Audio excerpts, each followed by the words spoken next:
Barbara Jill Walters was born in 1929 in Boston, Massachusetts, into a world that didn't expect a woman to break news, let alone make it. Her father, Lou Walters, was a nightclub impresario, a man who mingled with celebrities, built stages, and created glamour from thin air. Barbara's early life wasn't cushioned with comfort. Money came and went, but it was rich in exposure to people who knew how to command attention. From the shadows of green rooms and backstage dressing rooms, she learned something most children never do. Famous people aren't just people, and every shining star has a fragile core. It was a lesson that stayed with her. In those early years, she wasn't dreaming of television. She was simply learning how to read people, how to listen, how to ask. In the 1960s, television was still a boys' club. News desks were anchored by deep male voices in dark suits. When Barbara joined NBC's Today Show as a writer and researcher, few took her seriously. And when she finally appeared on camera, she was often dismissed as the token woman, relegated to fluff segments and human interest stories. But Walters had a quiet defiance about her. She didn't rage against the system. She studied it, and she outgrew it. By 1976, she made history. The first female co-anchor of an evening network news broadcast, seated beside the legendary Harry Reasoner at ABC News. But the headlines weren't about her journalism. They were about her paycheck. $1 million a year. Unthinkable at the time. She became a symbol, a target, a trailblazer. Her co-anchor was openly disdainful. The media questioned her credibility. Viewers scrutinized her every word. Still, she didn't blink. Instead, she turned the spotlight into a scalpel and began carving out the kind of journalism no one expected from a woman, or anyone really. Her interviews became legendary not because of who she interviewed, but how. She sat across from world leaders, movie stars, accused criminals, and cultural icons, and made them feel. Fidel Castro, Vladimir Putin, Richard Nixon, Oprah Winfrey, Monica Lewinsky. There was no script, no sensationalism, just one woman, a chair, and a question that felt like it came from the soul. Her secret was simple. She didn't interrogate.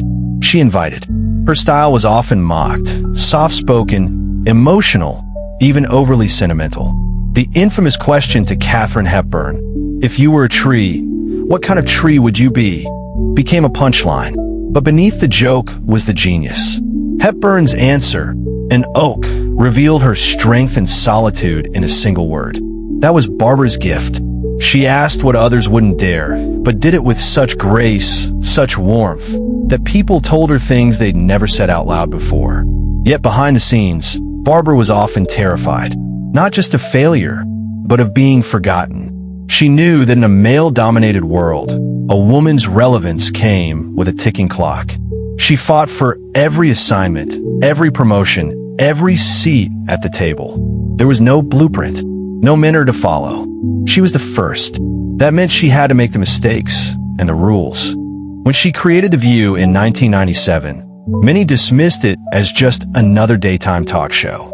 But what she built was far more radical. A multi-generational platform for women to talk politics, culture, family, and controversy. She knew the power of a woman's voice, especially when it clashed with another. For 17 years, The View wasn't just entertaining. It was a national conversation. And once again, Barbara was at the center of it. In 2014, after 5 decades of redefining journalism, she said goodbye to television.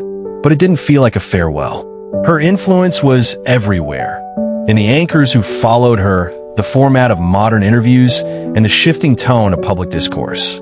She had changed the rules of the game so thoroughly, we forgot they had ever been different. Barbara Walters didn't storm into newsrooms demanding space. She slipped in quietly, asked the questions no one else could, and stayed until she owned the room. Her presence made space for others, for women, for emotion, for complexity. She didn't just report history. She captured it. She provoked it. She held in her hands and asked it, "Tell me everything."